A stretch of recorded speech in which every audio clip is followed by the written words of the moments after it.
దేవుని నామమునకు మహిమ కలుగునుగాక. ఈ ఉదయకాలము మీకందరికీ వందనాలు తెలియచేస్తున్నాను. ఈ దినము మిమ్ములను బలపరచు దేవుని మాట.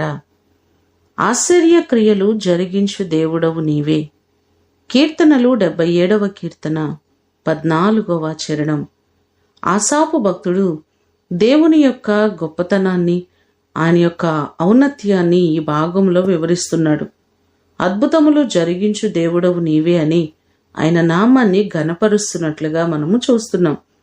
40వ కీర్తన 5వ చరణంలో కూడా చూస్తే దావీదు భక్తుడు అంటున్నారు, యెహోవా నా దేవా, నీవు మా ఎడల జరిగించిన ఆశ్చర్య క్రియలను, మా ఎడల మీకున్న తలంపులను బహు విస్తారములు. వాటిని వివరించి చెప్పేదననుకుంటున్నా అవి లెక్కకు మించియున్నవని చెప్పడం మనం చూస్తున్నాం.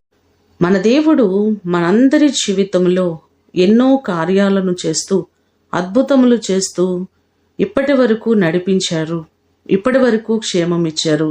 ఆయన ఆశ్చర్యకరుడు. మీ అందరి జీవితంలో మీరెదురు చూస్తున్న ప్రతి కార్యమును చేయుటకు ఆయన సిద్ధంగా ఉన్నారు. ఆశ్చర్య కార్యములు జరిగించే దేవుడు మీ కుటుంబాలలో అనేకమైన అద్భుతములు జరిగించి ఆయన మిమ్మును ఆశీర్వదించునుగాక.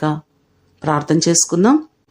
అన్ని మంచి ఈవులకు కారణ సంభూతుడవైన మా ప్రియ ప్రేమ కలిగిన పరలోకపు తండ్రి, మీ ప్రశస్తమైన పాదములకు వందనాలు ప్రభువా.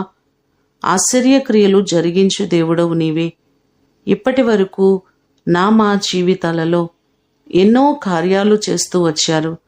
నీ కృపచేతనే మేము ఇలా ఉన్నాము తప్ప మాలో ఏ యోగ్యత అర్హత లేదు ప్రభువా. నీ కృపచేత గొప్ప కార్యాలను ఇంకనూ మీరు జరిగించండి. మీరు మా పక్షమై మీరు ఉండండి ప్రభువా. మా ప్రియులెల్లరినీ మీరు జ్ఞాపకం చేసుకుని ప్రతి వారికి మీరు మేలు చేయండి. వారి కుటుంబాల్లో గొప్ప కార్యాలు మీరు చేయండి. ప్రతి విషయములో అద్భుతములు వారి జీవితాల్లో మీరు జరిగించండి. ఈ దినము కొరకు వందనాలు, కృతజ్ఞతలు తెలియచేస్తూ యేసు నామమును అడిగి వేడుకొని పొందియున్నాము తండ్రి. ఆమేన్. దేవుడు మిమ్ములను దీవించునుగాక.